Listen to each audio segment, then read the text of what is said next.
What's up, everyone? This is the Showboys podcast, and Chad and I are back with our summer takeover with House of the Dragon Companion Series.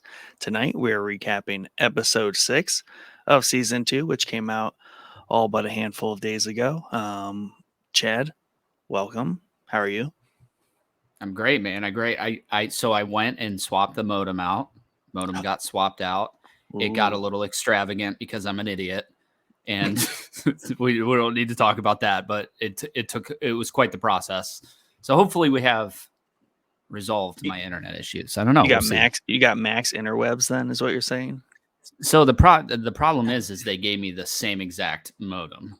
So Nice. I guess maybe the modem could have been bad, but like last time I did this, it was like the dude was like, dude, that thing's really old. They might just put newer stuff in the same box, No, Maybe. why Yeah. switch up the box? Right. You already subbed. They're not selling you the box. Yep. They're selling you the internet. True. That's good. That's good. You already look a little crisper, this evening. I hope so. That's so. good. I hope it resolves all issues. I know how these things work, and it certainly will not resolve the issues. But it's I like to think positively, even though it sounds like I'm not thinking positively. Yeah. Yeah. Step in the right direction. All right. Well, this week's episode, I'm happy with it. I'm satisfied. I'm okay. Though last week I left that episode 5, disgruntled about it. We talked about it. I was really excited about it. They basically completely nuked our Daemon, it's all fantasy theory right out of the water in this one, I feel like. So scratch that 10 minutes of conversation from last week. That would have been cool. So I don't know, man. I don't think they squashed it. What do you think squashed it? Maybe you're right. I don't know. I just felt like that maybe because they didn't capitalize on it. I just wanted them to you were let down. You're waiting. Yeah, that's gonna be like a penultimate finale drop. Yeah, and just because I think why I just kind of was just disappointed yet again is because what little bit of Damon we did get in this episode ultimately just ended with her telling relax for a few more days, everything will just, the winds will shift and it'll be time. And then he's like, all right, lady witch, I'm just gonna go back to my room then. I don't know. Yeah, well, I'm not used to passive Damon. Yeah, I thought there was even maybe some more hints that none of this is actually happening. Like she says something about some ghost that's haunting the place, like the ghost of Lord yada yada yada. I think she says it passingly as a joke. But yeah, I didn't feel like anything was shot down quite yet. And maybe I still, honestly, if it doesn't pan out to be this, we're gonna. I have a lot of questions. Yeah. if it pans out that all these people are real, I have a lot of questions that are gonna need answered in 2 episodes. For sure.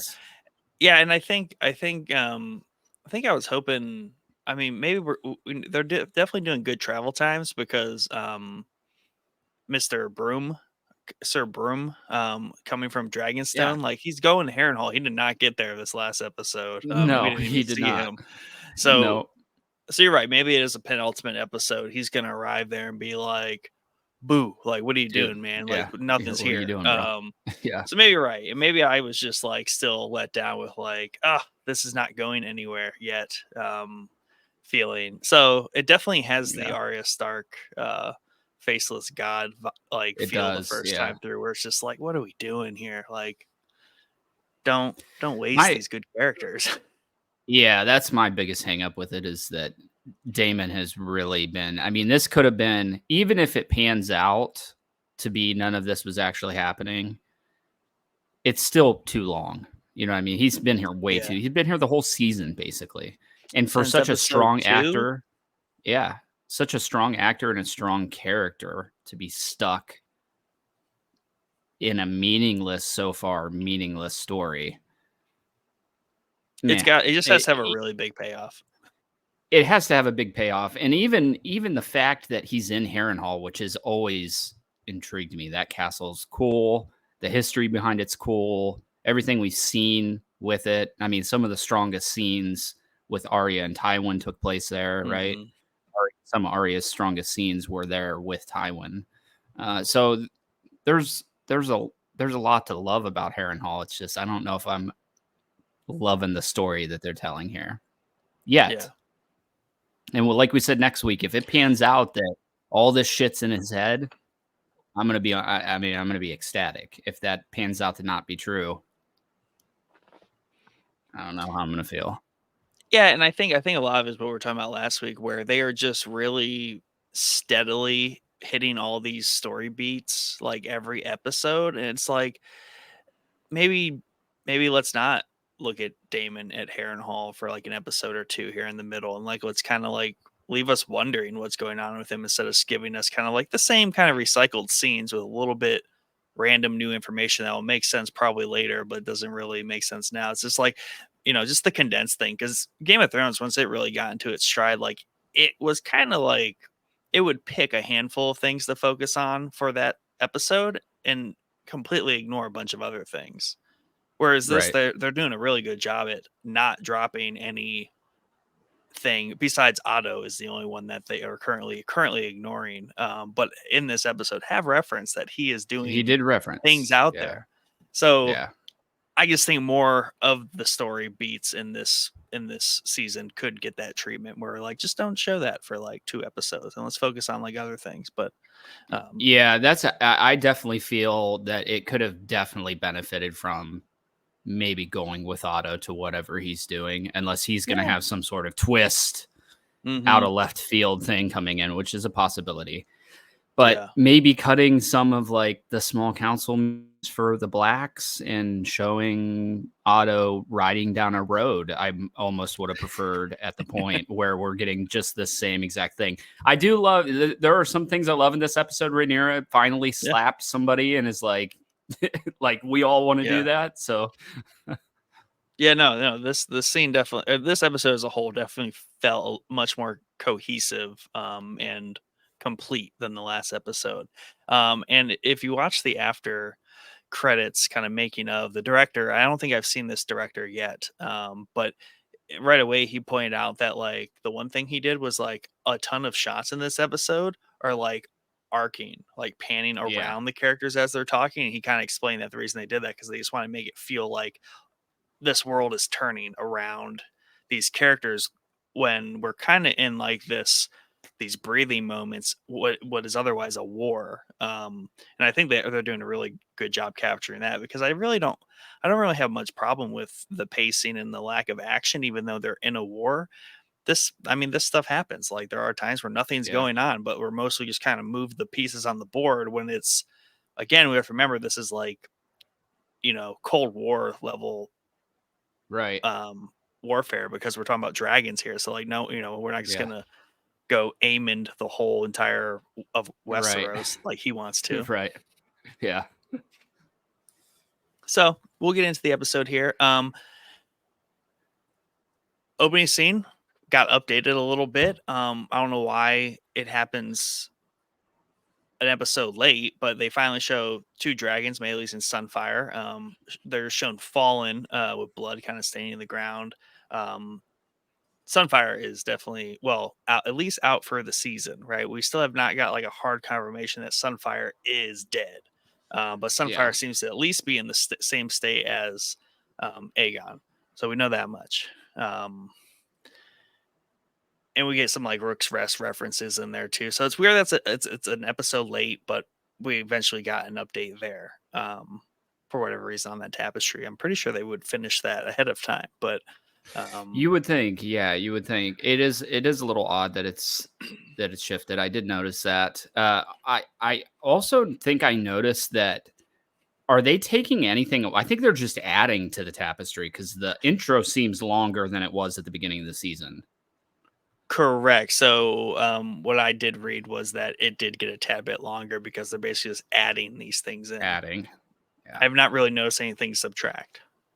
Yeah, neither. So, Our first scene here, though, is we do have a Sir Jason Lannister, so we get a nice opening scene of like Lannister troops, which are always awesome to see because they follow most closely as we would like a Roman type military, where they are Dude, they're dope. highly Yeah. they are Yeah. efficient, they are orderly, they are uniformed, they are well Yeah. geared and armed, and like they're a very professional army, and I love that they are still a very professional army 200 years before Game of Thrones. When they in Game of Thrones, they were still the best army, Yeah. sword Yeah. for I think sword. this scene got me really excited because there's a lion, which is just badass that they have like a pet lion they're Rolling trucking with along it. with them.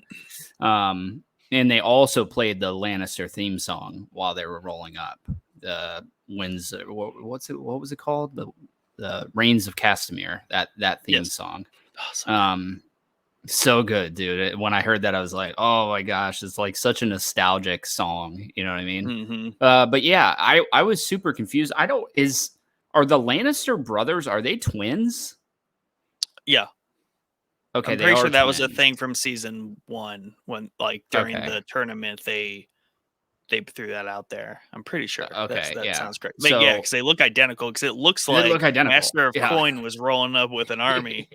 Yeah. Um, And then he was back at King's Landing, so yeah, it like confused me there for a second. he's It's got like that speed must be his travel. brother. No one else does. Yeah. No, that is his brother, Sir Yeah. Jason. But he's leading the Green Army east from Castle Rock towards the Riverlands. But it is interesting that they stop at the Golden Tooth, and that's where the Lord there was like, "Oh yeah, we're ready to join you. Let's boogie on down." And he's just like, "Yeah, pump the brakes. We're not really in that big of a hurry. We're gonna chill here. You're gonna welcome us, which you definitely weren't planned on welcoming all of us. No. And send a note to Aegon to send that. Get over here with Vagar, and then we will move about our day." So I thought that was an interesting um power play by the Lannisters there, just because they're saying like we are the coolest army, and we are going to literally request the acting king and his dragon to come to our behest Yeah. here and Cuz the escort us. the other army is like ready to go. Like they're geared up, ready to just Yeah. march in with them and keep going. And yeah, I love that he's like, nah, I think we're gonna hang out for a Eh, little bit. But you can't fault him for asking for the dragon because I would imagine that was maybe an option when they walk down there. Like, hey, if you need it, send for Aemond and Vagar. right. But now they probably don't know that he's acting prince or whatever they call him Eh, in this I'm sure episode. that I don't think that probably got to them, right. right? Yeah, that'd be yeah. That I mean, I imagine does the ravens fly pretty fast. The riders in the night. There's a rider in Yeah, the night that let us know everything. Yeah. yeah. But yeah, I mean, it's a fair request as an insurance policy on probably what is the most expensive army in Westeros. So it's like we don't just want to get melted by a dragon without having a dragon to melt back. Because dragon on dragon, at least the ground troops are somewhat have a chance of like staying clear. But yeah, if there's no other dragon to meet the dragon, like they could just get Bad melted news. Yeah, in all bad of their news. armor. And Right. like, yeah, that's just a good insurance policy from the very buttoned up Lannisters. They would Yeah. request such a thing. So I And did I enjoy just that scene. again, I in their armor's different. Their helmets are different, which I thought Yeah. was cool. They have almost like I don't know that you really see knight armors that have the like samurai esque like chin So guard thing on it.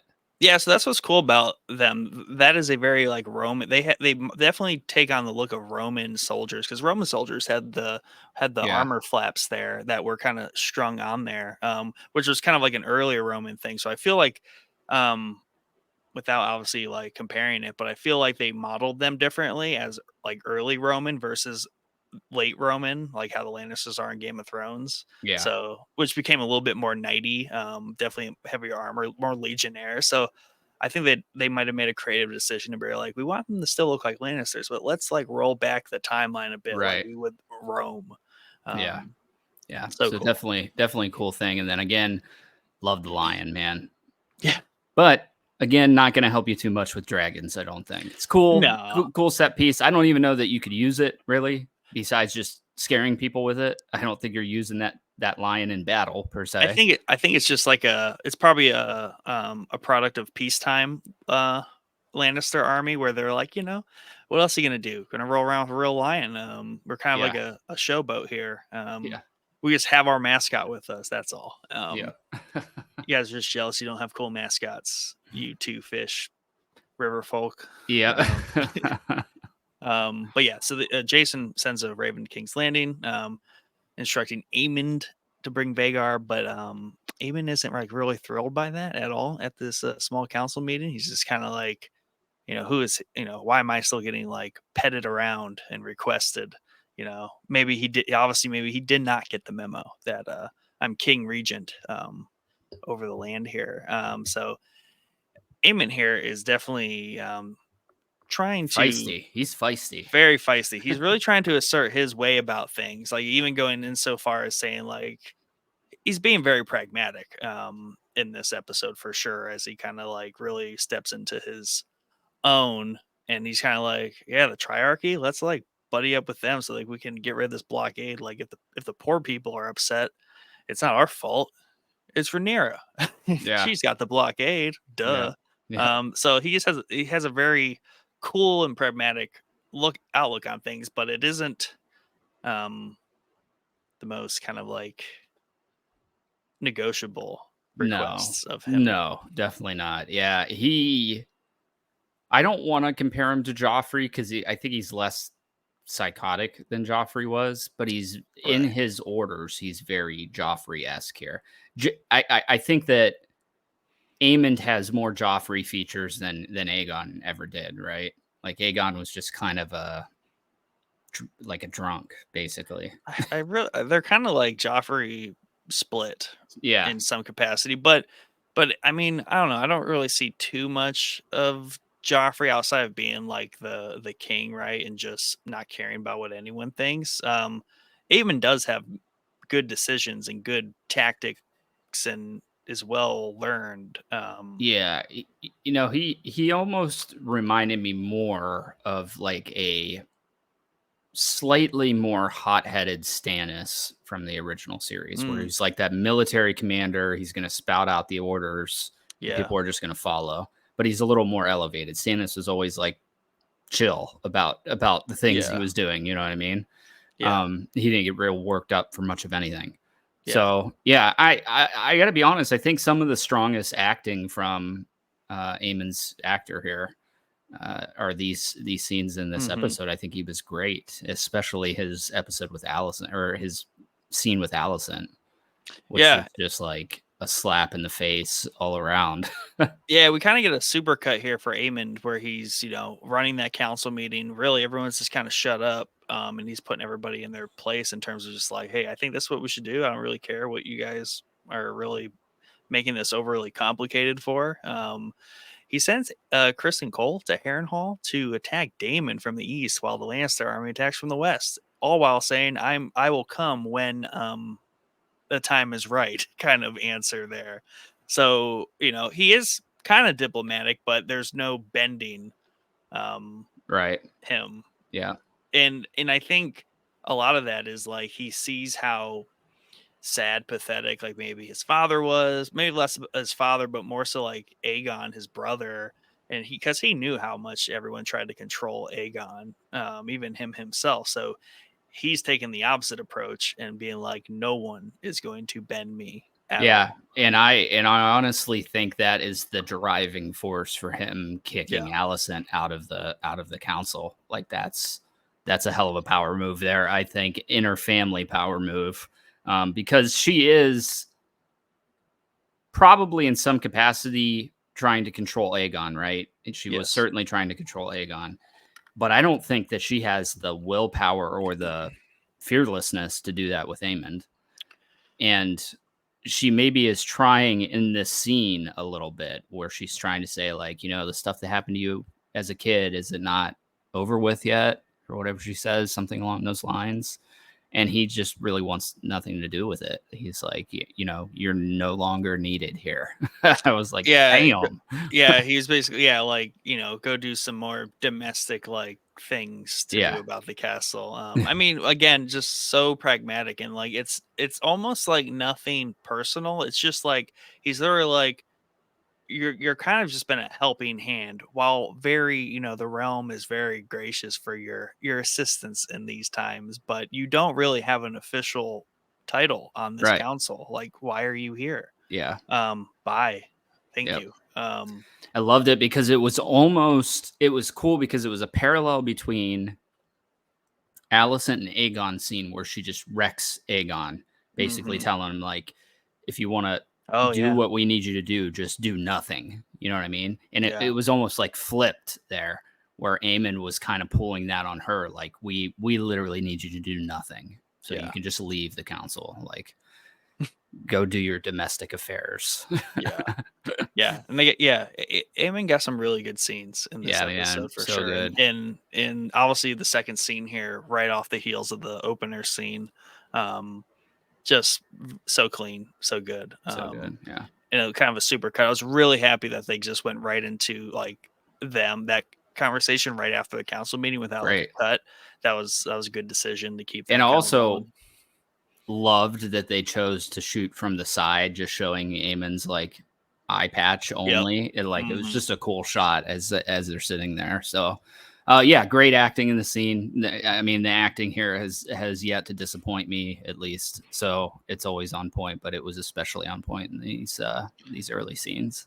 Telling you, it helps when you actually build the set for which the actors, that you build the Oh world yeah, and the set for which the actors are part of. And they it does half their job probably. yeah. Well, I think you saw. I mean, we see that pretty abundantly in the Star Wars prequels and how difficult some Yeah, really good actors and actresses that played in that movie struggle. really sucked and struggled. Yeah, Yeah. So, it's yeah, almost I like think we've you're been seeing asking that. too much of actors for the past like 20 years. It's like, ditch the green screens Yep. for these poor folk. We went way too far that way, Yeah, and I agree. I'm so happy that someone's willing to put the work in to build these sets. And like when you watch, I recommend everyone watch The House That Dragons Built, because like I told my wife this while watching. It's like it's like when everyone at your workplace is like super passionate and goes above and beyond. Like everyone that's working on this project appears to go above beyond. There is Yeah. like in the first episode, they talk about the dude who was in charge of designing the sewer scene, like for the sewers when Blood and Cheese go in there. Like they legit built a working sewer with actual running water that cycled and filtered it. And like, Oh, that's you cool. know, Yeah. the showrunner creator who always pops up on there, I don't know his name, but he's like narrow, kind of narrow in the face, short hair. But he was just like, he shows up and he's just like, oh, nice. Like, had nothing, like no feedback. Like, it's perfect. Like, everyone just Yeah. appears to go above and beyond on this show. And like, they just have the right team and the right amount of everything going into it. And it's just so nice to see, because it's not like they show up and they're like, someone half ass the set. Like, they go Yeah. all in. Yeah. And it's impressive, especially when you watch them putting this stuff together. Like you don't realize how much work goes into these shows. Like especially like just watching that season 8 of Game of Thrones making Hmm. of, like it's like absurd the amount of Yeah. stuff that goes into it that you don't even think of.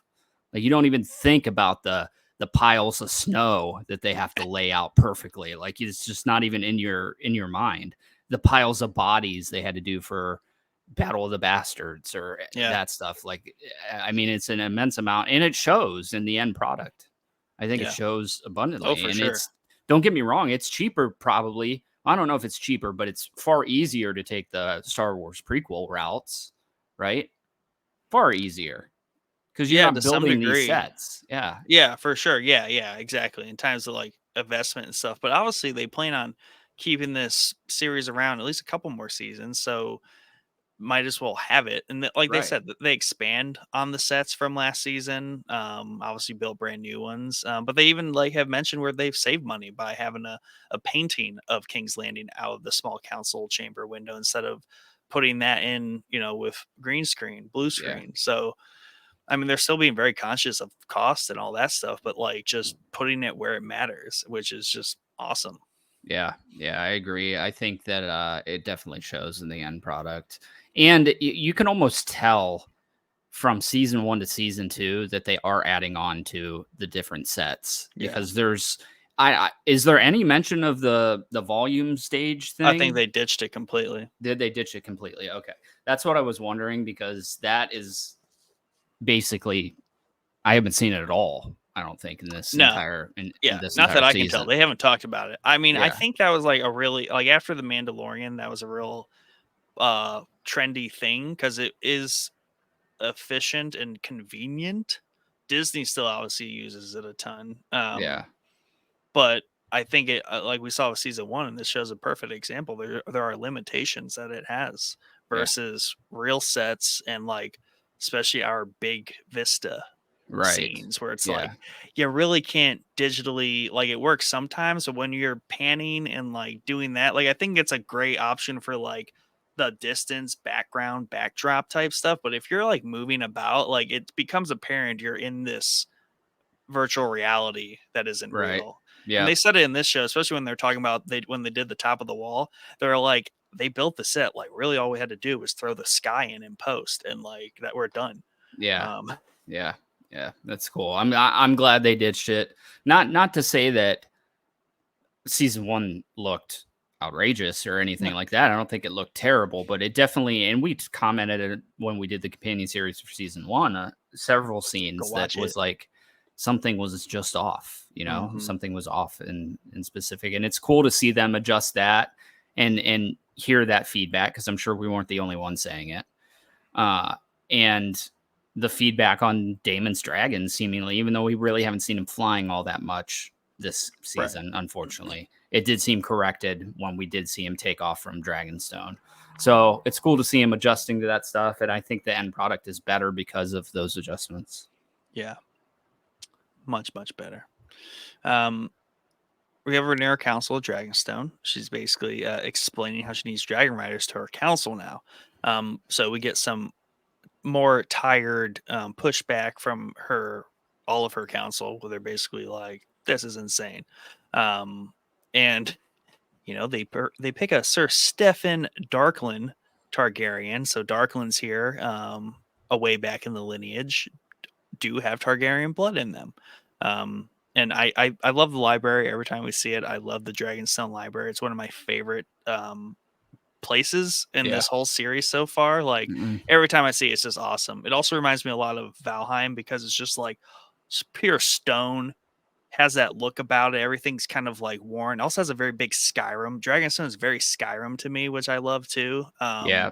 Yeah. It So reminds me of Skyrim. It also reminds me of several locations in Elden Ring, too. yeah, Uh, and there's actually like a library in Elden Ring that has whatever is spinning in the intro of Game of Thrones, whatever oh that right, thing is. I, yeah, I I can never remember the name of it, but they're like it looks like the Citadel, yeah. because that's where that was in the show. It's That's like what it looks like. it's like a model of like the sun and like basically Yeah, like an astronomy thing. yeah, But also like getting used to this Dragonstone just makes me realize how claustrophobic and small Game of Thrones Dragonstone was. Cause like yeah, we really just got like the map room that like was in the balcony room. Um that's really the most of it. And it was just so small compared to like how grand Dragonstone was back in the day, I guess. Who knows? But yeah. Dragonstone would be my choice to like post Well, up and kick it. yeah, One, I there's was no city that comes with it. yeah, Two, it's and just awesome. yeah, I think it's cool to see the parallels between locations then and locations now. Specifically, even really in the first episode, and not just so much locations, but like events and the way they pan out. So the tournament in episode 1 of House of the Dragon is Mm. like way more extravagant than the Yep. tournament that we get that Robert does when Ned gets to King's Landing. Now that might have been a budget thing, but it also might be the That's kingdom it. was in like heavy Yeah. debt also. So it works story wise. Yep. So that's been the most exciting part. Each new location that we see, it's like, oh, I remember this, but it's different than I Yeah. remember it, you know? Yeah. Yeah, And it's fun. I did forget to ask this. What did you say the location the Lannisters went to? Gold Tooth? Gold? Uh, yeah, Gold Tooth. Have did we ever see? Have we ever seen there before? I don't even think I've ever heard of it before. No, the Golden Tooth. I feel like it might have been mentioned in Game of Thrones, but that is definitely a part. Again, we're getting we're seeing new locations physically that we had not seen before, which they're still doing a really good job at. And we get a little bit more of that in this episode, actually in a few places. So when we get to see the Golden Tooth, which I take to be more toward Castle Rock, anyways, because they've left Castle Rock, they are stopping at Golden Tooth on their way to the Riverlands. So really, in Game of Thrones, the only time we saw that end of the continent toward Castle Rock was toward the end when um, Grey Worm went there with his Yep. men. Yep. So, and that wasn't really that much. So, I like seeing, and you could tell too because of the rocks and stuff. I was like, oh yeah, I know where this is at. Like this is over that way Yeah. because how that's been described. Way Castle Rock is, they have mines. That's where they out of their gold. So it's a very kind of rough terrain over there. Yeah. Yeah. I was wondering because I don't remember. I may remember hearing that name before, but I definitely didn't think we ever went in that direction. Which is cool. That's cool that we're getting new locations too, on top of the familiar we've been here Mm-hmm. locations. Yeah, That's they're doing a awesome. good job So with that, yeah, they are. especially this season, spicing up the Yeah. locations. Yeah. Even though we get a lot of the same locations, we get the glimpses of the new ones. Yeah. So anyway, Sir Stefan here, very loyal King's Guard, Queen's Guard, and she's like, I don't know what you're talking about, but sure thing. Like that's my oath. Whatever you want. It didn't go well. They tried No. to mount Sea Smoke, and Sea Smoke like baited them and was just like, "Screw you guys!" Torched both So Stefan here and the did you Dragon think he Rider. baited did you think he baited him? I thought he took too long. So So she says in the scene, first off, to go back a couple episodes, this is the guy that went with Rhaenyra, I'm pretty sure, to King's Landing. And you asked, oh like, you never yeah, saw this guy. I'm yep, pretty positive that this is him. Um, but she tells him in this scene, like, don't show any fear. right. And then he progresses to walk towards Sea Smoke, showing an abundant amount of fear, like so fearful of this thing. I think he took too long. I think it was there for the taking, and he just took way too damn long to get up there. Yeah, so I think that's a good way to say it. I mean, I definitely think Sea Smoke was playing along, like, okay, let's give this a shot.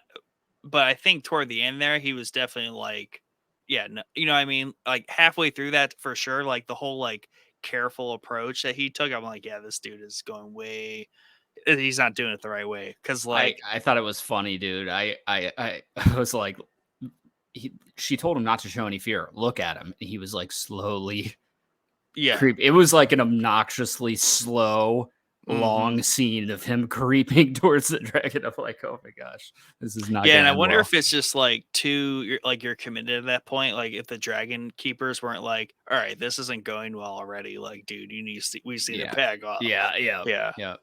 Yeah, but But see yeah, Snoke, yeah, brutal torched him. scene. Yeah, brutal scene. And it Dragon shows keeper the cut his throat. cut his throat. Yeah, I was like, dang. I mean, to be Yeah. honest with you, I'd take that same route. Like, I'm not going to burn alive. That sounds awful. Especially dragon fire. Like, no, no thanks. Yeah. But yeah, I mean, it was a cool scene. The chants, the singing that they were doing. I thought the whole thing was set up really, really, really well. Um, but Sea Smoke, man, like, I think he's got a rider now, right? He does. He Yes. does. So I Yeah. can't wait to get to that. Yeah. And we were calling that out from the beginning. I mean, I think they were pretty. It's not like we called out anything that nobody Yeah. saw. I think they were heavily hinting at it, but Yeah. And I like Sea Smoke's temperament. And I think because Rhaenyra said that he seems most anxious to not have a rider. So maybe part of it too was Sea Smoke was like, hey, like they're bringing me a rider. I'm totally down to check this dude out.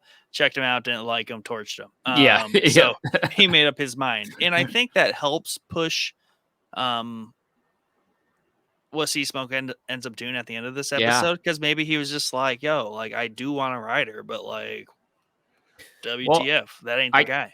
I think that Sea Smoke is the only one that we ever see just flying around. Like he wants, you Yes. can tell that he's wanted a rider. The other Yeah. two, I don't think we've ever even seen on the show, right?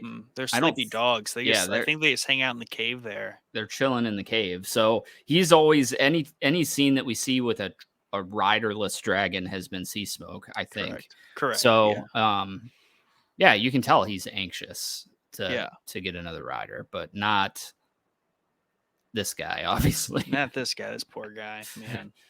I can't I believe thought they would like do just more how homework. I thought they would have come up with a list of people. yeah, yeah, yeah. They had one, yeah, they checked one person, presumably. Yeah. Like, let's check the Kingsguard. Why not?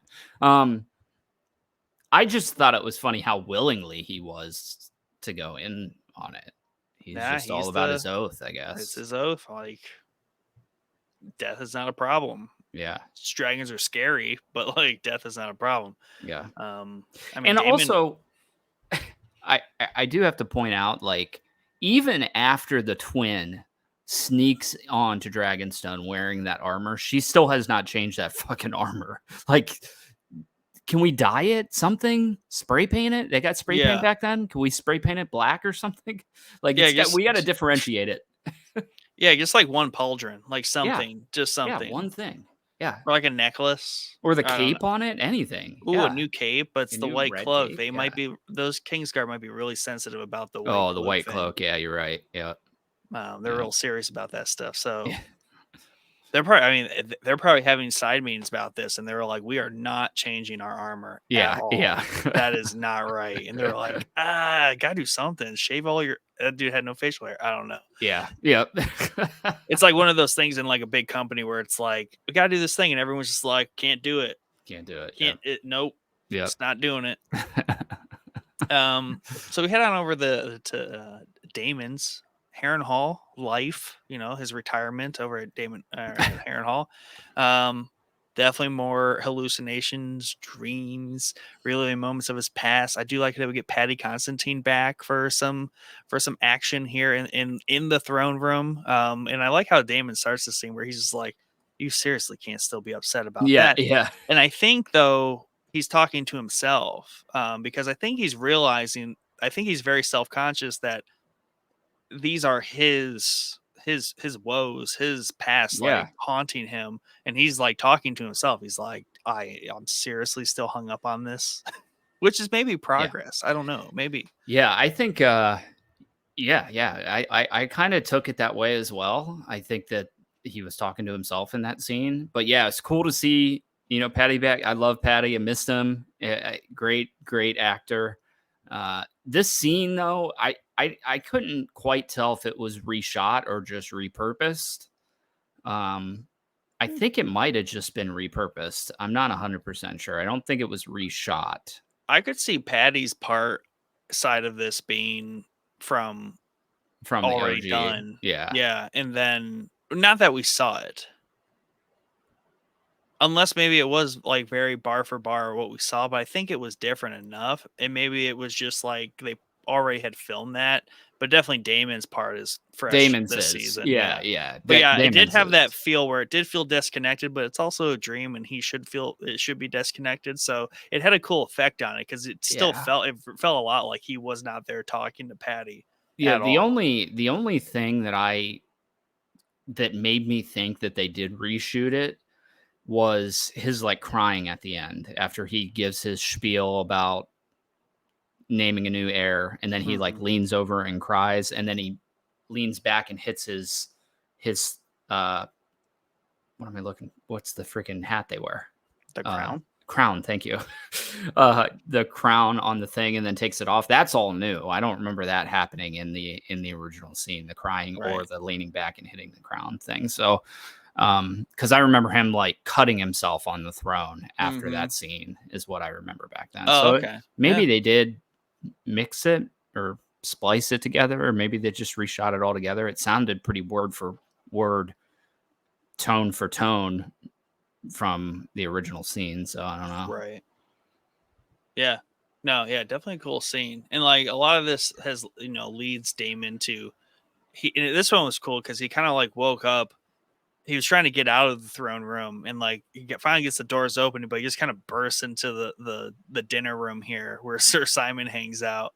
And he just basically like threatens him because he's like, I don't know what is going on here, but like you're pissing me off with like this place, and you're working for the Greens, the high towers. Like he is getting paranoid. Oh, he's losing his mind. Yeah, 100%. Yep. Yeah. And then like he kind of storms out of there, typical Damon. But this is where he runs into Alice Rivers again, and she just is being super cryptic, more cryptic than normal. But like you said, dropping like weird passive hints of like different things about the castle, and becoming very aware. Like Damon is becoming very aware that he knows like this place is messing with his Yeah. brain to no Mhm. end. So somehow though, she just like, well, she did say like the Tullys need their support, but he's like, I can't just sit here. She's like, yeah, just sit it out for a few more days, and the winds will change, and then it will be time. So it's like he definitely takes these. He definitely is a believer in like omens and like destiny and all that stuff. So like, whatever reason, he is letting Alice Rivers like guide him to Yeah. some degree, Yeah. which I don't know. I would have left. I would have left. Yeah. I would have left for I ride a sure. dragon. I gotta go. And it's weird because he doesn't, I don't even know if he knows that, like, he doesn't for some reason think that she's doing all of this. Like, I don't think he's ever mentioned, like he knows she's a Mm-hmm. witch, right? So Yeah. it's weird. It's weird. Like even when he comes storming out of there, he's talking to her. He's like, "Somebody poisoned me. My food, my wine was poisoned, or it's the whatever he says, swamp air or whatever."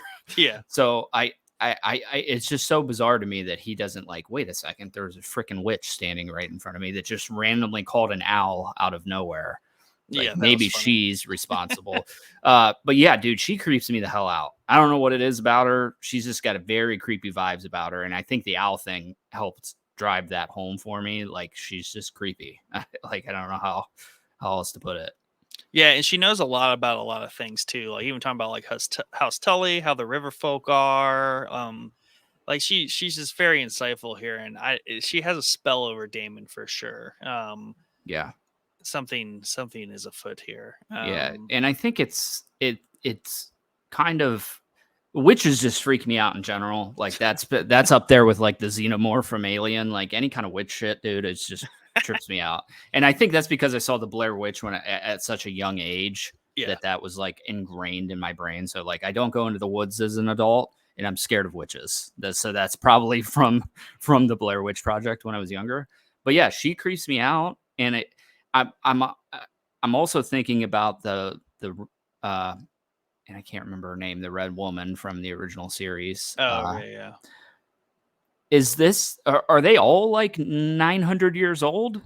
All these Mm, witches? Like she yeah. gonna I didn't see if she had like one of those necklaces. I don't think she has one of those necklaces on. So maybe that's just I like mean, this is definitely like an old god worshiper lady, I think for sure. Whereas like the red lady was yeah, of new. the new Yeah. gods, Yeah.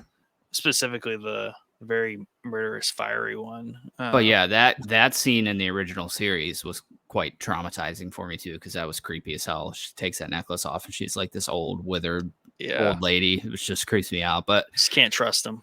I am growing more and more intrigued by her character as the time goes by. I just wish we saw her more. I'm sure we are going to. I think she's a relatively big character. Yeah. I don't know if she's just a big character for this season or this portion of the story, or she's going to continue on. But yeah, I want to know what the fuck's going on here. And I think that we're on the right track. And I didn't gather anything really from this episode that would have deterred me from thinking that we're still on that right track. Um, the only thing that I thought was a little off was just the reaction of the old man's like cronies in the background where they were like gonna come Yeah, stop yeah. Damon from holding that knife up. I was like, shit, maybe those people are real. Like I that think, grouping of them. but I think what Simon described as like who he needs there to like who lives here and like the money that they have to fund what they have. I think that's all true. Like I definitely think it's him and like his contingent. I don't know if those are just his sons. Right. Yeah. I think there's a handful of people there that are real, but like they also are. They kind of they definitely are like river folk, where like they're kind of weirded out, weird individuals. So we'll Yeah. see. I think they're real, but not much else is real going on here Yeah. still. I don't know. And I think the thing that like I was sad about was like no one outside. I think I was expecting someone outside of that situation to acknowledge that like something weird's going on there. But I think that's the purpose of Mr. Broom, Sir Broom going there, Yes. Yeah. which is going to happen hopefully next episode. He has to get there by then. Um, we're not Yeah. that slow. Yeah, I think it's certainly. I to be honest, I was a little shocked it didn't happen this episode. Right. But yeah, I think that's the only purpose for him going there, right? Yep. Yeah, it Like has to uncover that. it But has yeah, to it's just weird uncover that everyone something. else is just like, yeah, Damon's raising an army at Harrenhal. We gotta go stop him. Yeah. It's like, Eh, is might he? want to just leave him there. I think he's not he's Yeah, not I no think harm. if you don't kick that rat's nest, like Yeah. we might be good. Like You're just good. um, I am happy that we get back to Driftmark for some Corliss and his bastard sons here. His ship is finally repaired. He names Alan reluctantly as first mate. Well, Alan reluctantly accepts out of it being an order. And then we get a scene with Alan and Adam, his son, bickering over kind of like them being Corliss' sons. And it's really cool that Alan is shaving his head, which you can Yeah. see it's white stubble. So obviously he's hiding because he got the white hair gene from his father, whereas I guess Adam did not. Yeah. He has full on black dreads, whereas Adam keeps that white Targaryen hair a secret. Yeah, I thought that was a super cool touch. I thought it was cool also that they seemingly don't like him, obviously. I mean, Well, being their bastard children, it's complicated. his bastard children, so it's complicated, but I did like that touch cuz you didn't really get that vibe in any other scene. Like you felt like they were like starving for attention, but that this scene they're like not. Like especially the younger ones, like I'm not really. Yeah, Alan is definitely kind of like, I mean, this scene kind of spells out how they feel. Alan is very much like he's never going to accept us. Why even think about that? Like let's just do our job. Like he just sees himself as a dockhand, repair ships, and that's all he wants out of life. He doesn't want to be elevated to first mate on the Yeah. Corliss' ship, because he gets the like what that could lead to that he wants no part of. Whereas like his younger brother Adam is like more less like, hey, pay attention to me, but it's more like I deserve certain things because I Yep. am your son. And Right. but Alan gets more attention just naturally through from him too. So Yeah. yeah, there's some interesting dynamics there, and I think they captured that well. That there isn't just some flat level of like emotion between these characters. They've done a good job showing that it is complicated, and Yeah. that how would 30, 20 some year old grown adult males feel about the father who has never acknowledged them but is very present in their lives. Right. Like that's Right. a weird thing too. In this time where like, yeah, you're bastards, we're just gonna ignore you and pretend you don't exist, but here's a job. Do this stuff for me. Like we don't have that in our society today. No, definitely not. Yeah, definitely not. Yeah, I enjoyed the scene. I enjoy every scene that we've gotten with them so far. Yep. I'm super intrigued by them, and I think we're gonna get far more here coming up with Yeah. the And younger ones. So and definitely Alan is probably going to be named heir because he is of sea and salt or whatever yep, the catchphrase is there. Whereas Adam, I think he's about to get paid off for his otherwise getting brushed more under the rug and ignored because his destiny is a little bit different yep, um, as it's about to turn out. So I like that we're close. See, this is what I like. I like that we are closer um, to the thread like conceptualizing in the story. I don't know if I'm a fan of the like we get a 1 minute scene, make sure we get a 1 minute scene every episode. Like right, we didn't right. need Alan gazing up at sea smoke like 4 episodes ago.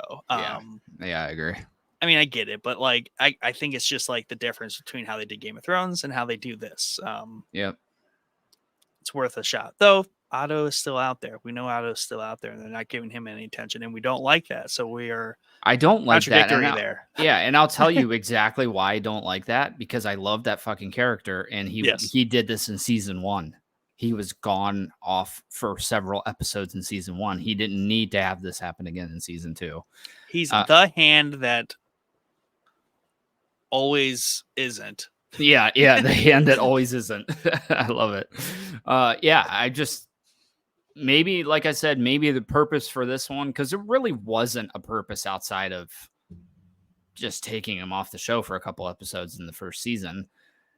The purpose here, hopefully, is that he's out making moves, right? Like he's out there with some sort of big reveal that's going to happen at some point. Yeah. Don't know what it's going to be. He seems to be nowhere to be found. Also, I think they say in this episode, like, they've tried to contact him in several different locations, and he has not returned anything yet. So Yeah, correct. And that is the conversation between Allison and her brother, which was an interesting scene. I can't recall. I think that happens like shortly after this. But it's kind of really a one-off scene with Cole just observing in the background while Allison talks to her brother. Creepy Cole. Just like stares these days. He doesn't really talk or like do anything, just stares at yeah. his victims of his douchebagness. But this is an interesting scene where Allison and her brother kind of talk, because they are distant. I think her brother is annoyed about like the entire state of everything, where he's Yeah. like getting dragged around with freaking Cole, which sucks. I mean, I get Right. it. Like I Yeah, wouldn't want I that get it, job. man. Me either. But like also she's like the one that we get some context here to the dynamics of their family. Like she has a son that she barely knows that's back in Old Town. She's asking her brother about him. Brother has some very awesome things to say about her son, which is very touching. And like I like how he ends that with like he's kind. And then that unveils the whole like that's good that one of my Yeah. sons is kind, Yeah. because the I the just red cube doesn't do well for kind men. where did this kid come from? She must have had a that's a good question. Like Yeah. she was pretty young. Yeah. Yeah. I can't think of She was where. hyper young when she was it Yes. her son? Did she send a son away? Was it her son or her brother? I think it Pretty might sure have they been. said son. Did they say son? Yeah. Um I didn't even think about no, no, that. no. That is Yeah, I have confusing. questions. But I do have to note, and this is kind of a kudos to the showrunners, when she comes walking out for the scene down the steps, she looks like young Allison. Oh yeah. It's like disturbingly close. Like the hair, everything looks like, I thought we Yeah. were so close that I thought we were getting a flashback of young Allison, and then it turned out to not be young Allison and be current times Allison.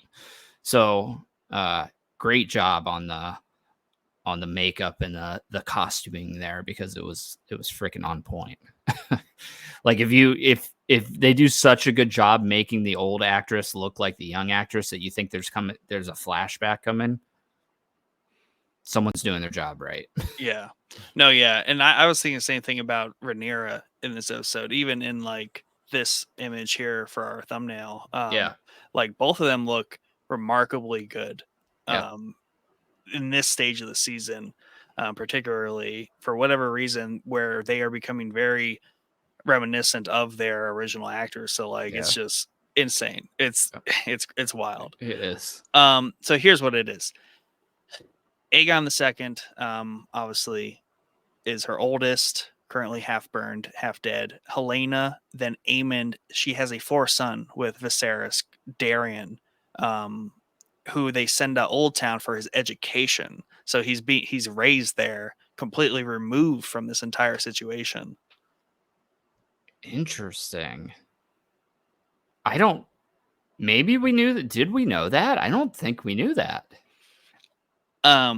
The internet tells me this. I don't think this is the first time perhaps it's told in the story, unless it was a very weird passing remark in season 1.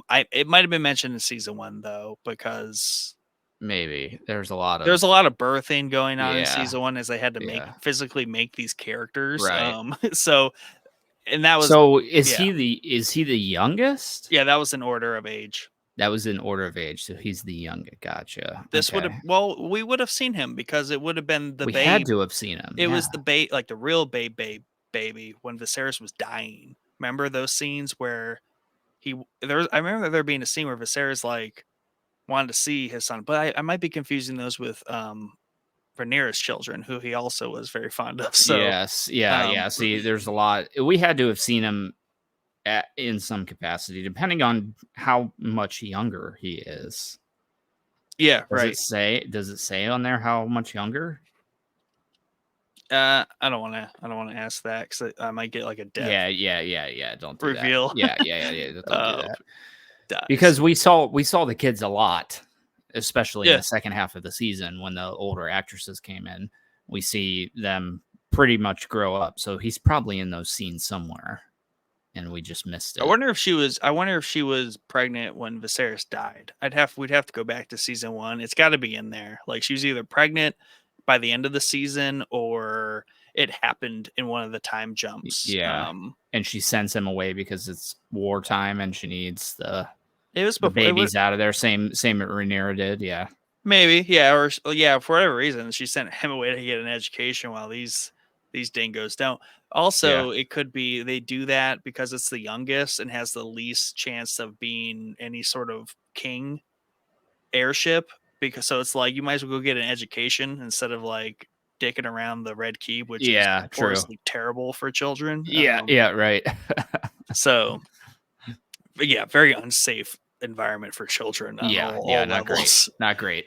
Um, um, so, well, yeah, while we're in King's Landing here, we have Ulf here. So we do have two distinct, separate common folk here we do follow. So like there is like Ulf here, who is the blacksmith weapon maker, and then we have the other one who claims to be a bastard Targaryen. So we do have two different Yep. characters moving around here. Um, Yep. it, he's a well, Ulf is discontent with the foods. That's Ulf. So this is where we're seeing, because we get him running about. We get the bar scene. Basically, this Yeah. is where Masaria's um, whispers are going into the city, and like they're just feeling discontent. And was it this episode? When do the boats come with all the food? That's this episode. Yeah. This episode. Yeah. Yep. Um, and I thought that was This awesome. is Like, this is cool, man. This whole storyline is cool because like I said before, we rarely see how all of this stuff is affecting the low people on the totem pole, right? mm-hmm. We rarely see that. And it's cool to see just the bar scene alone was cool because you see that food is like becoming a real issue even in the bars, like places that serve food are struggling. So he's Yeah. complaining about the viscosity of the of the Yeah. soup that they're Seems serving thin. there, the stew. Yeah, it Yeah. seems a little thin. And he's sick of fish, and fish is in abundance because they're right next to an ocean. So it's cool to see this, and it's cool to see their plans slowly start to take hold. And Yeah. it's also cool to see that, like, because Aegon or Aemond in the beginning says, like, why are they blaming us for all this? Like, this is Mhm. Rhaenyra's, which is true. It's Rhaenyra's blockade that's causing all these issues. But the low people don't see it that way. They just see a king who's having feasts and dances and all this stuff, and they're serving roast beef and whatever honey cakes or whatever she says. Yeah, That's all and I they thought see. They don't have they have tunnel vision when it comes to it, you know? yeah, and I guess yeah, and kind of skipped over some things too, but like yeah, this whole storyline is just kind of weaved in through with like little scenes, because we get the boats showing up first thing in the morning of just food, and like that causes a little bit of a frenzy. That's where Ulf goes, and he's fighting his way through the chaos, and he just decks someone and like takes their Yeah. food. He doesn't actually go to the beach and get it himself. And I thought that was a really cool moment from that actor, where it was like he just did something kind of really shitty, but like for survival. And I thought that did a good job capturing like the idea of like these people are starting to starve and become very desperate. And like Yeah. he's an otherwise stand up character, like a father and a Yeah. husband, but like he had to do something real dirty, Yeah. and to survive. So there's Yeah, that. and you see his wife also Yeah, struggling before that scene too, where she's in line. They're giving to out get the meat, fish maybe I think is to get the fish, whatever it is, and they were out before straight she up could out. get it. And then the cart rolls by with all the goats, and the I goats are thought not for food; they're going for the dragons to eat. And so it's that's the right. cool parallels you see through all this. Like people are starving, but they're feeding 30 sheep to the Yeah, dragons. You know what I yeah. mean? Yeah, I mean, it's kind of like if it's like that's like oil and gas for Yeah. the war machine. We might if we had to go into some serious wartime, like it would get rationed around here, but like Yep. the tanks need it. The dragons need the fuel to do Yep. their thing. And I thought at first I was like, whoa, did they somehow get like a cart of sheep to like really bait the common folk? But then they had like official guards and stuff, and I'm like, oh yeah, it's going for the Right. dragons. But yeah, I thought Yeah. that It's was perfectly placed. Yeah. yeah. Perfect. Bad timing. Yeah. So I like this approach here. And like earlier, before we saw that, we have a little scene where this was after a council meeting where Rhaenyra's talking to her son, and she kind of flips out on him. She's like, "Freaking like everyone's just talking about Damon. Like I don't, I should not need Damon. I would love to have Damon here, but she like her point is like I should not need Damon and be constantly reminded how we need Damon. Like I'm really sick and tired of this. Even my son is like doing this to me." Um, Yeah. which then Massaria kind of steps in and is like, kind of in a very Varys type way. It's like the package has our gift has been delivered, and out of the loop, her son, like, what gift? And like he's like kind of upset that they're in cahoots. And they had that moment where like Massaria is really good at just like existing with Rhaenyra and not like pressuring her, not like bothering her with things, but like just helping her and just being present with her. And like she's just staring straight out over the like bay.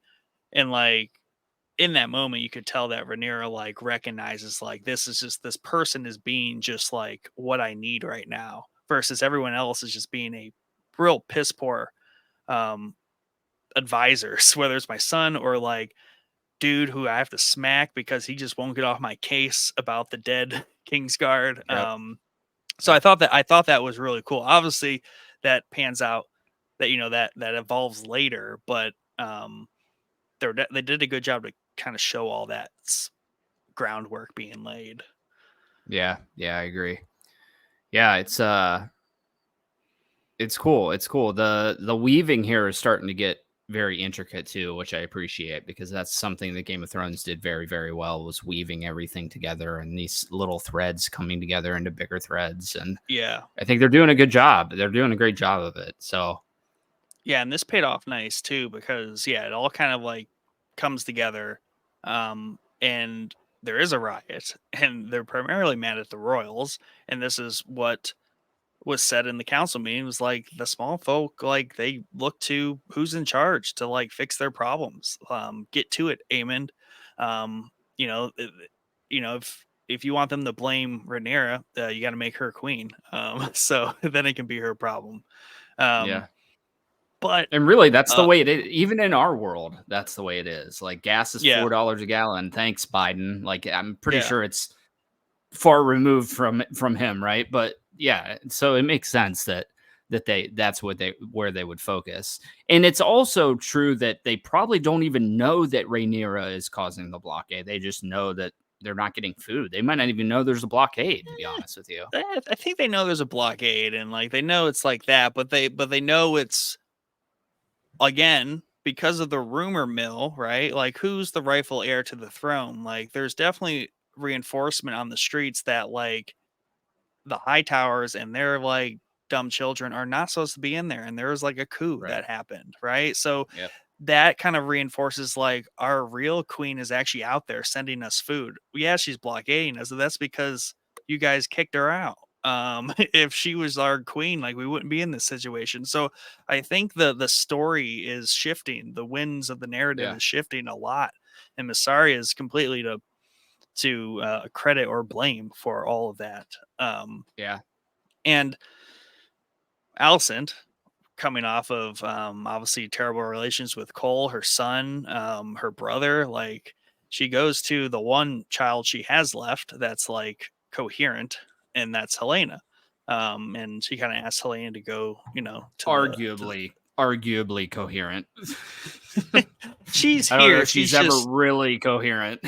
yeah. But I do want to say that she does call out a random comment here, and I was trying to think, like, because when she does this, something then happens that lines up to what she said, whether it's he lost his eye in season 1, watch out for the rats here in season 2. She says this one stops singing when she's playing with the birds. Yeah.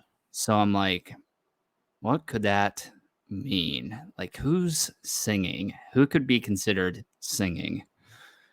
And I think you could take singing multiple ways. You could take it quite literally, like, who the hell is singing? Nobody is singing in the show. Or you could take it as who's chirping their mouth, right? And this Yeah. one stopped singing. I don't know. I mean, didn't really come up with an answer, so I wanted to get your well, I mean, thoughts. generally birds, and when birds get quiet, right, it's kind of like the quiet of like nature before something bad happens, because all the nature is gone, or like they're scared. So it could have been a thing of like, yeah, the city is in deep unrest right now, and that bird is scared, perhaps from a nature level. Or yeah, is Yeah. it more of an omen of like a more literal, the rats are a problem around here, to like where it leads to a Yeah. very indirect reference to a death or bad Yeah. event. So yeah, I wonder if that was more just an omen of like the following scenes here of the riot in the state of the city, or it's like who's about to like not have a tongue anymore. I don't know. Right. Um, Right. Yeah. And then I also think before we dig into the riot scene here, did we skip a scene with Amond and oh yeah, the clubfoot dude? I do want to talk about that briefly, just because I love the way that Amond handled that entire situation. So yeah. he's basically trying again to become Amond's hand this time. This He's is the got his reduced council position. meeting. Yeah, yeah. This is the Yeah, reduced council meeting where it's really just Master of Coin Lannister, Laris, and then a late Maester. yeah. Yeah, and I love it because I just don't like Clubfoot, whatever his name is. Laris. I just don't like him. I think it's the foot fetish thing just creeped me out in season 1.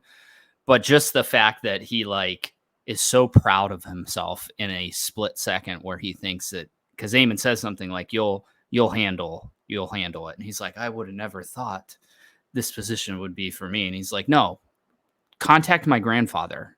You'll handle that. He's going to be the hand. He's Yeah, obviously devoted to his family. And yeah. I just loved watching the defeatist attitude he took after it.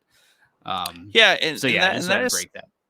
yeah, and that's something admirable about Amond, is like he has a super that pragmatism is not necessarily bad, because like for once someone looks at like a master of whispers who has weaseled their way to the top and been like, bro, you literally killed your whole family. Why would I like trust you indefinitely as my hand? Like, dude, you have a bad track record. Yeah, you're useful, but you're a horrible person, and the hand should Yeah. not be a horrible person, because Right. they don't know how the future is in Game of Thrones, but hands are typically pretty competent and actually good people. Tywin, pretty good person overall, has some Yeah. shitty family management issues, Yeah. but really, really awesome dude. Obviously Tyrion, like great recovery arc and turned out to be one of the best characters. So it's like hands typically aren't like trash people who Yeah. murder their Kill their families. So families. yeah, Right. Laris, bug off and Yeah. go do your Yeah. job. I think that yeah, I just love that scene. I thought it was great. And it's also exciting because we are now seemingly calling Otto back Yes. for a return trip to King's Landing, finally, with 2 episodes to go in the I season, have a which kind feeling of sucks. he But has something else I already think in the so. works, I hopefully. think they're hinting at, yeah, I thought they were hinting at it in this episode, just with the fact that he can't seemingly be found anywhere.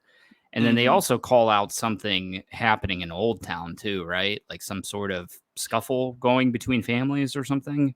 Oh, I missed that. I was there. I think I just only thing I knew about that what about Old Town reference was that they're building the fleet, which won't be there for a long time. Hence why he wants to get the Triarchy to help them get rid of the blockade. Yeah. Which let's talk. I know we already went through that scene. Oh, Seems like a piss I poor think High choice. Garden is having High some. Garden. That's what it There's was. some beef over there in the Reach between some Yes. families because That's someone what. has declared for the Rainier, I think, and like there's Yeah. some Okay. That's what it complexities was. going on out there. Yeah. Yeah. I think partnering with the Triarchy seems like a piss poor decision, if I'm being honest with you. Yeah, Um, the free cities at the current moment seem like kind of,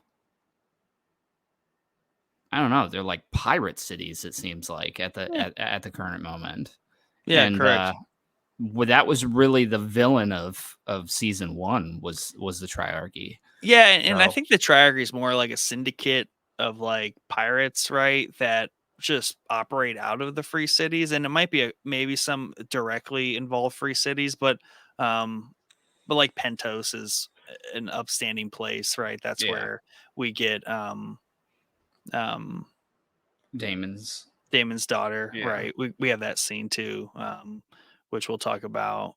Um, and obviously, like I think the really far east ones, the like really weird, cool ones that we see in Game of Thrones. But yeah, um, we also have a scene. There's also the same again, another Aemon scene with his brother, where he goes and visit Aegon, and Aegon was so terrified to see him walk into the room for Yeah, natural reasons. rightfully so.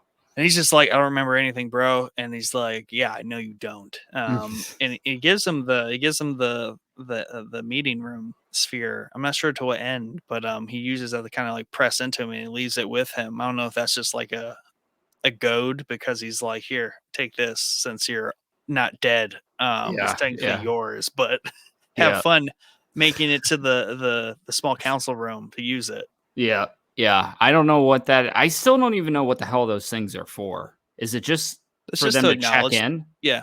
It's like a check in. It's like a clock in thing for Yep. them to clock into the meeting. Yeah, they put it Um, down, and when they're it's supposed to be as it was in Game of Thrones, like, and I think for season one, like when they all land, that's when the meeting starts, when everyone's yeah, present. yeah. Yeah, I didn't get the purpose of him doing that. I didn't know if it was like a backhanded, like, Yeah, I think it was that. yeah, I think that's certainly what it was. And I also don't think that Aegon doesn't remember anything. No, no, he I think remember. he He certainly knows. remembers. Yeah. So yeah, it's cool. It's cool to see. And he is just in dire straits, man. Like he's messed up, Aegon. Like his entire face is melted on the one side, his eyes completely melted shut. Hmm. Um so He's yeah, definitely we like can his dad now, Viserys, for yeah, he sure. is. Yeah. And I'd be curious to see if he gets because he had that mask. Remember his father that covered Yeah. up his messed up Yep. side. So I'm curious to see if he'll wear the same one or something similar. But yeah, anyway, go ahead. Oh yeah. No, that was just a fun little scene. Obviously, the Maester's kind of like privy to what that Maester's cool because like he keeps his nose clean, but like he kind of knows what's up. Like he doesn't trust Aemond with his brother. All that stuff going on. He's good. He's a good Maester. I like him. Yep. Keeps his nose clean. Doesn't overstep his boundaries, but he does keep an eye on things. Make sure people aren't just getting smothered by their brother. Yeah. So, um, another scene, and I'm kind of falling out of order here because that's what this episode was a lot of little good scenes all over the place. Because yeah. um, it's Bayla, but Bayla's her sister. Is it Rayla? Whatever. The Damon's daughter that is off there in the Vale is just babysitting, right? And then she goes on a walk though with one of the younger boys, and they find just like burnt out sheep. And so it's like, oh, there's a big dragon around here, which I didn't pick up on. I was thinking like this was all weird and new to me because it was like, is it a green dragon, but there's only Helena and Vagar. So it's like, what, what's going on here? But then she calls her out and is like, you lied. There is a big dragon here. And then she was like, well, when the war started, it kind of migrated in here and started hunting for food. But what was the name? I like complete this like all went right by me. Yeah, I don't remember the name, but I was curious if where is this like another like Vagar or wild dragon type deal going on Well, here? so there was like Balon, the like biggest of them all, and then there's three there that are like Vagar, the big Balon that hadn't been ridden and died, with the previous kings. I think Viserys was the last one to ride him. Vagar's in there, but Balerion the there's Dread. a Yeah, yeah, yeah. third big one, which I don't feel like it's that one. Maybe, yeah, I don't know. I don't think we've even. It does make sense though that they would want a dragon to protect the Vale now that this dragon is lurking. Like, is that why they requested that they send a dragon to protect the Vale because there's a wild one lurking? Because it's got to be a terrifying thought. Yeah. Yeah, I didn't, and she said it. I feel like I completely forgot about that scene, but yeah, I don't have the detail on who that is. Like, there's Yeah. Vermax, but that's uh Jacerys's Yeah, dragon. yeah. I took this as it's a wild That's unnamed what I took it dragon. as. Unless they're referencing like unless Vermax is really grazing, right? Like away from Dragonstone when he's not being ridden, but I don't see that being the case either. Um No. but yeah, the Yeah, scene was I don't know. interesting. I took it as like, okay, this is just like maybe a new dragon that we haven't really touched on yet, and they really Yeah. aren't like disclosing a lot of information here. But it's naturally, if it is a wild dragon, going to be the one that she claims finally, and then I would think that's where we're heading. Yeah, I think that's yeah, where we're heading. So, exciting. I mean, exciting that there's another dragon lurking around out there that nobody knows about. We also see in this scene that at least I think one of the dragon eggs have hatched. She's babysitting the kids and the little baby dragon in this room. So one of the eggs that she was sent to the Vale has ended up hatching. So I thought that was a cool little touch. I don't know if you picked up on yeah, that was yeah in the the little little like baby nursery dragon. scene, and there's just like Yeah. the tiniest Yeah. Daenerys dragon kind of chilling there. Yeah. Um, yeah, so lots of little details there, but like that's one that we're probably gonna have to wait a little bit to like play out, but maybe Yeah. not. I like to think Yeah. that Reyna is her name, and I like to think that she gets a dragon by the end of this season because that was kind of a I think point in a so. couple episodes that she doesn't actually. It's been referred to several times in this season how she's unable to get a dragon because they Yeah. even asked at the council meeting. I was like, "What about Reyna?" She's like, "Yeah, she's tried, but Yeah. eh, I think eh." they're heavily hinting at her, and you can tell she's itching, obviously. The babysitting thing's maybe not working for her too well. So I think Yeah, they're definitely hinting at it. But to go to my question earlier, because I don't know if you heard me because you were looking that up. Is this why the Vale requested a dragon to protect them? Because there is a wild dragon there? Did you answer me? they didn't say that, and you think they would be like, "Hey, by the way, there's a wild dragon here. Can you do something about this? It might be Yeah, useful but to they you were guys." lying. I mean, she was lying about it, right? Yeah, right. That's what I Yeah. mean. Like So she's not being very forthcoming on a lot of different points here with the right. situation. So, Yeah. why she wouldn't tell them about the dragon if is why is that like? She's a little fishy, I'll be honest with you. And I think it's just maybe that section of the world that is just Oh yeah, breeds really weird people. We talked about this in previous episode, but she's weird. So I don't know if she's got like something else going on and that's the reason she wasn't telling them about the dragon. I don't yeah. know if she'd Because mentioned it to the Greens or what. I mean, I even got like mild like red wedding vibes right here. I was like, Y- y- like she's about to kill them or Yeah, something. something. Yeah, yeah, yeah. but like she just kind of tells him really creepily that like, hey, Pentos people said that you guys are cool to come on over. Happy to have you. But it's like, oh, by the way, you're lying to me. There's a dragon here. Oh yeah, about that. Da, da, da. Yeah, so it's like, did you need dragons to protect you from that dragon? Like, but like, wouldn't you think a solution to a wild dragon would be like, hey, family of dragon riders, could you I need a guys rider. Yes. could you get Yes. the wild dragon? Yeah. Mutual benefit for everyone here. We don't have a wild dragon in our area. You Yep. get a dragon. I don't know. She is all sorts of suspicious. Yeah. Okay. Never mind. Yeah. There is. It is a wild dragon. Yeah. But I don't know if they. I thought this was a new dragon that we were hinting at here. Right.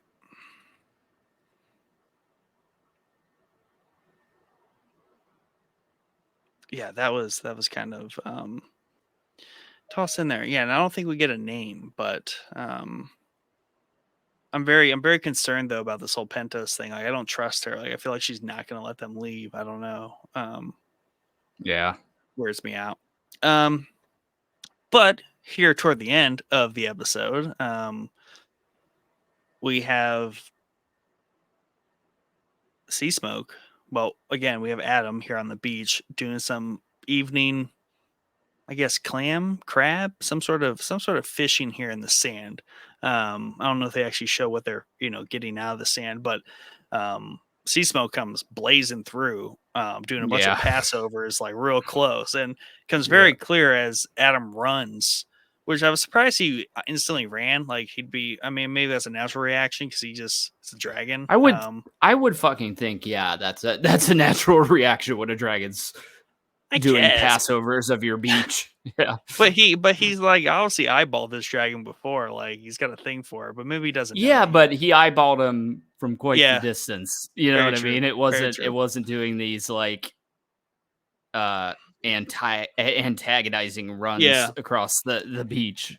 And this was a really cool scene in how like he's like running through the woods, he's running over the sand dune, he's running all over the place, and like this thing is just like on him all over the place. And then finally like he thinks he gets away, and dude, I knew it was coming because they showed like a bird or something like flying or something, and then Sea Smoke just comes crashing off the right of the screen, and it was so cool. And I take this as like, you know, they're definitely bonded. And I thought it was a little weird how, they tell Rhaenyra this, and they're obviously like, yeah, flying on Sea Smoke, don't know who it is. It was weird that I guess it's like a cliffhanger for her because she doesn't know, and it's like, how's that going to play out? But it's like we know, like we don't need Yeah, the yeah. context there, but Right, we get right. Yeah. Rhaenyra's confused, and that's for a later scene, which they actually I was kind of bummed. If you look at the preview for the next episode, they basically show that next scene. So I thought that was weird that they just stuck that in the preview for the next episode. Yeah. Yeah, I thought this this whole scene was cool. And first off, when the dragon like he's up against the wall and the dragon like flops down onto the like scared the piss out of me. Like I did Oh not yeah, see that. I thought he ditched it. I did not see that nope. dragon coming. There was like a bird or So something yeah, flying and just crashed. It was yeah, like they try yeah, to it's jump so scare good, you. dude. Yeah, If my wife and it was worked awake, for she would have me. freaked out. Yeah, yeah, it worked for me for sure. Yeah, I think yeah, this is cool, man. And we've been talking about this really from the beginning when we saw this guy that like he's got an interest in the dragon flying around in the sky, that first scene we see of him. So it's cool. And it's cool to see how this will play power shift wise. Because he's the less open to the red side, the black side, right? Because his father's over there. There's weird, he doesn't seem like he Weird likes his dynamics for father all that sure. much. Definitely weird dynamics. Yeah, So I'll is he be gonna curious try to to be see. like independent and be like, I got my dragon, like screw you guys? But like, yeah, I mean, I don't see how he And could. is Corliss going to be more open to him now that he has a dragon? Right? Is he gonna and that could cause some weird dynamics. Like, you didn't want anything to do with me when I didn't have a fucking dragon, but now I have a dragon. Now you want to be my father all of a sudden. Yeah, and the other weird So thing I was thinking about was like clearly Corlys didn't get the memo on the plan to find dragon riders, because Corlys would just be like, "Oh yeah, I got two um that, might qualify." But, maybe he just wasn't thinking like that, because I guess his would be of the sea, and that's probably where his mind is at. But clearly, I mean, they all have Valyrian blood in them, because the Valerians are offspring of the Valyrians. So I was thinking about that. I was like, clear Chorus didn't get the memo that they're looking for potential dragon blood right, people.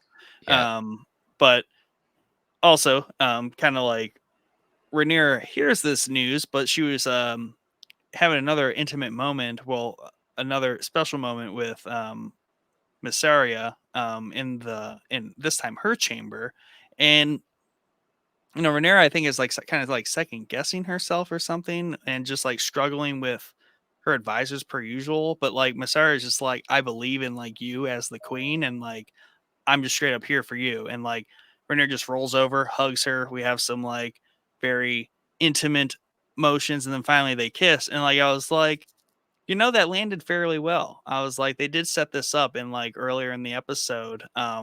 Definitely took me by surprise. I'm like, I thought like it was gonna be like a fake out, but I'm like, nope. Like they went all the way. They were totally in for that. Until they yeah, got interrupted. yeah. So I thought that was interesting. I did not see that coming. And Didn't I was either. like, that is a net new dynamic here, where Rhaenyra is like, you know what, screw dudes. Like I like Yep, chicks yep, now. yep, yeah, yeah. I thought this was quite the curveball, to be honest with you. I did not see this coming at all.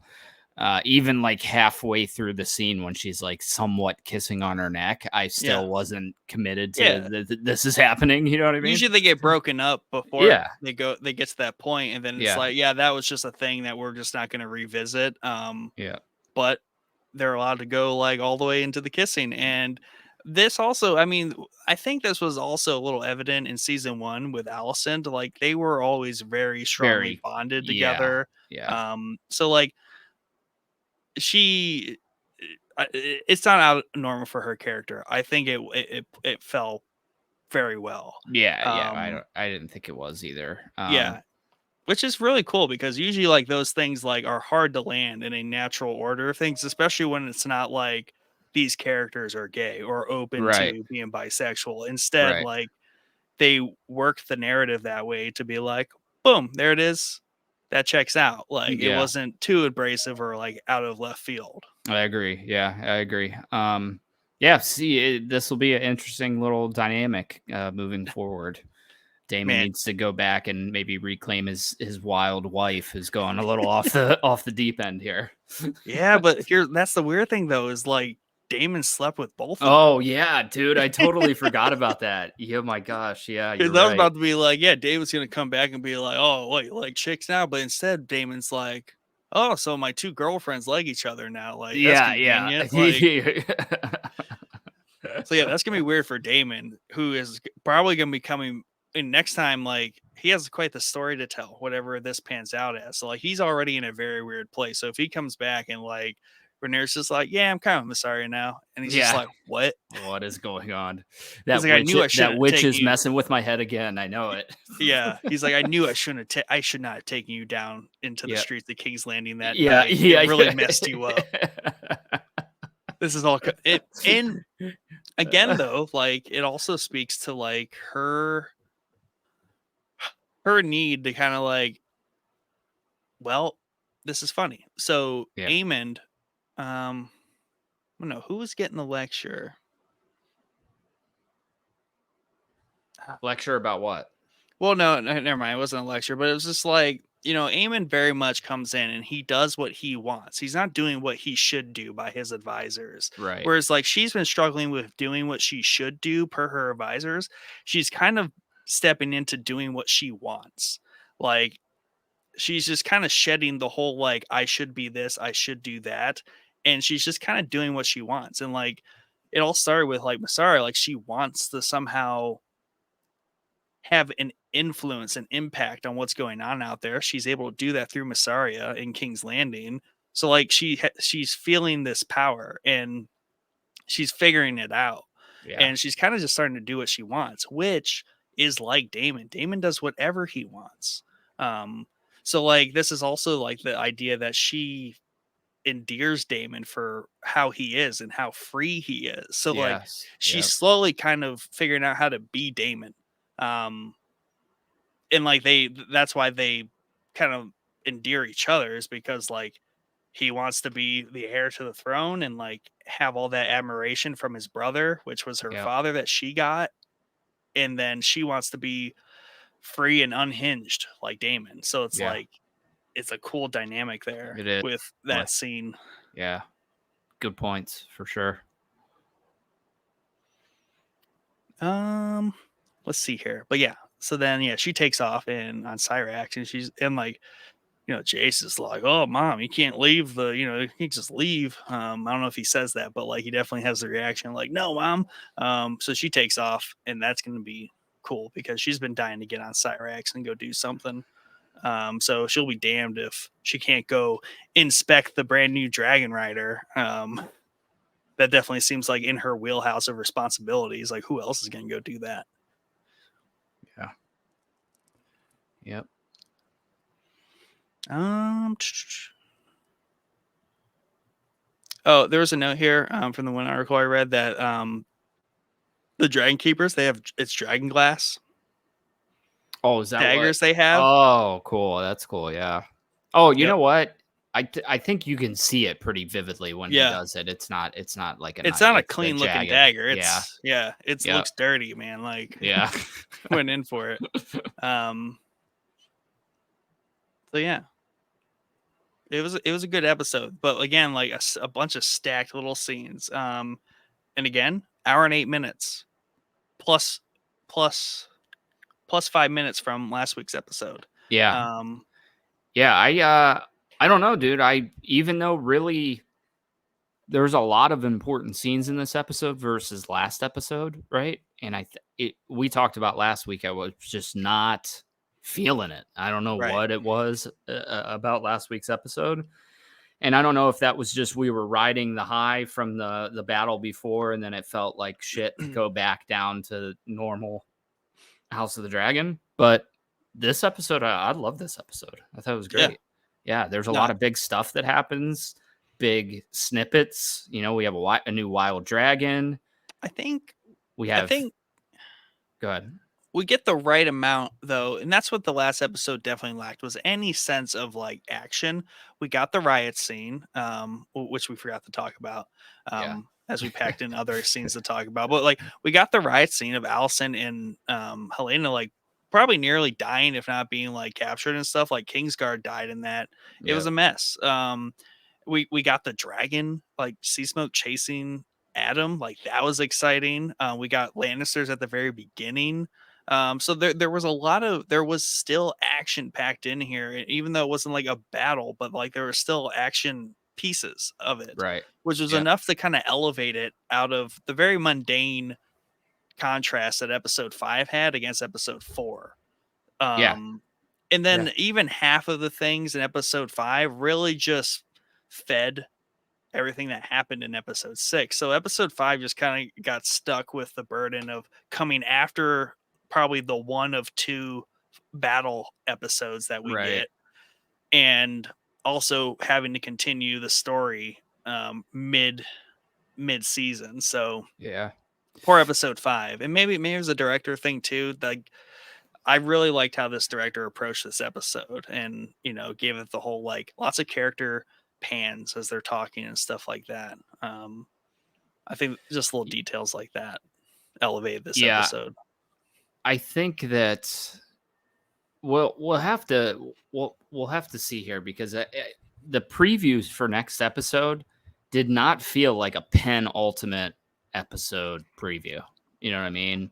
It looked a little lackluster on the action, which is normally when we get these big battle episodes. True. Is this episode typically? Spoils of war. So Oh, yeah. So there's like uh we'll have to see. We'll have to see moving forward here. Like, I don't know.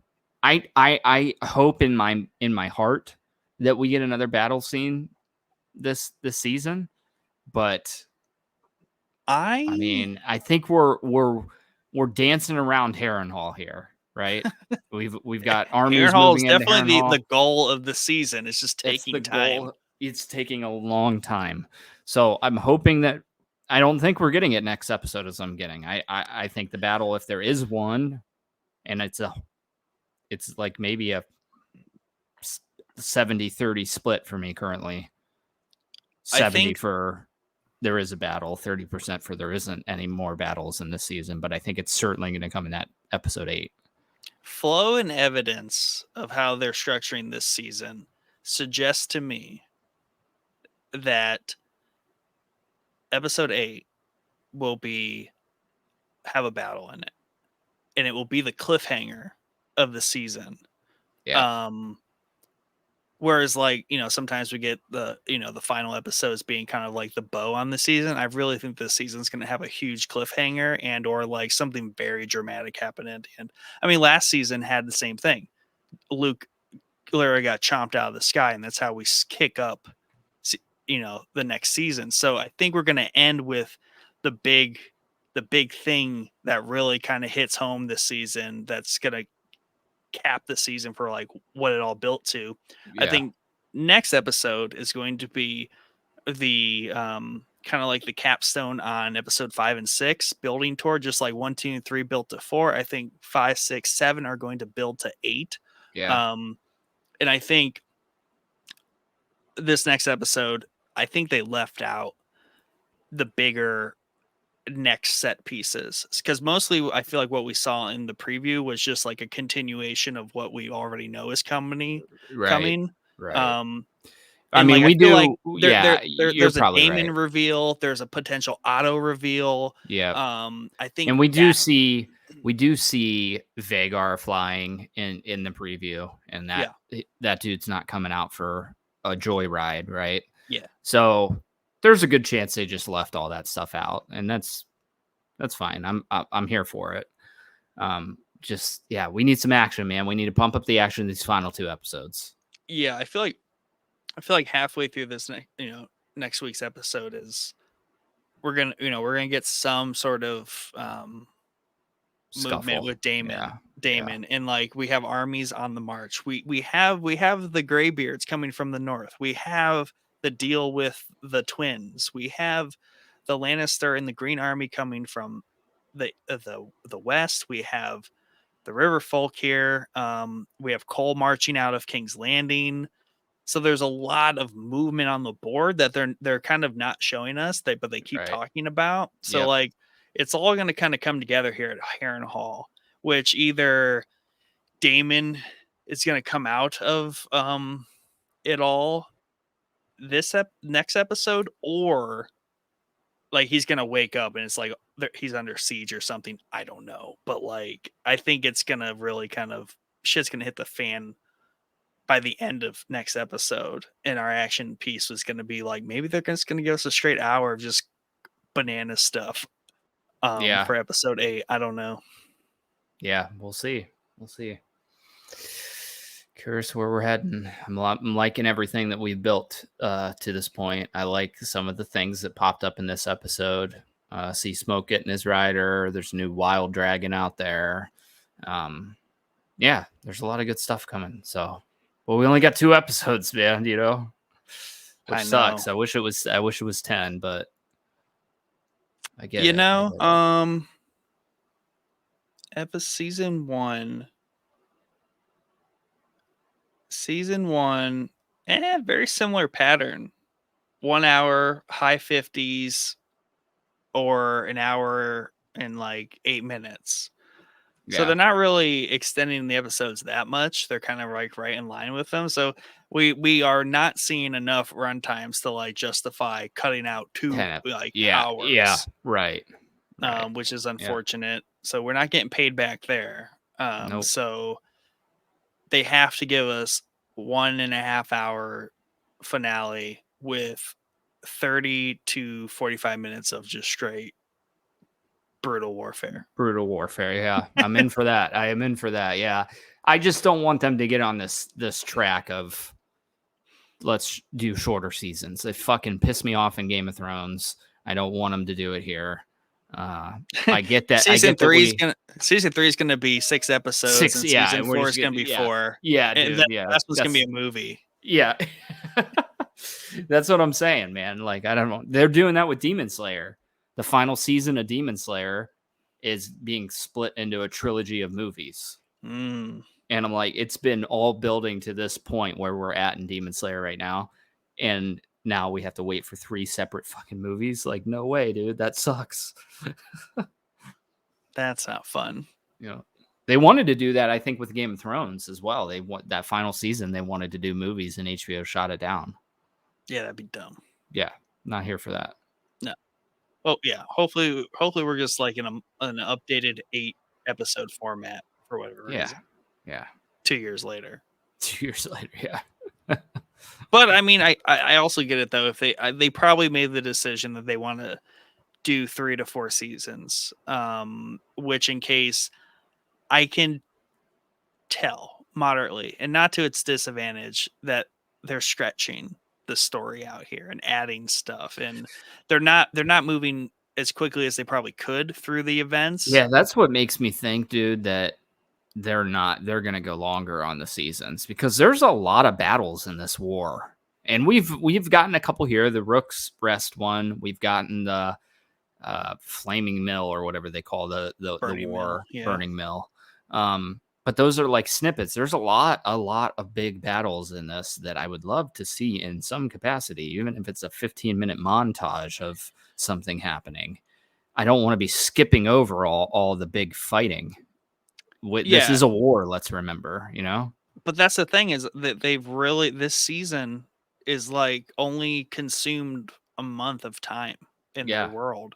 So yeah, I really think they're, you know, maybe not also to be abrasive to the first season. Like the first season was very passive and yeah, more family oriented driven dynamics. So, I think they're probably going to build toward like the last season of Game of Thrones, huge. Like there was a lot of big action that happened in that last season. I feel like they're going to save or get to a lot of that in like a season 4 or 5, right?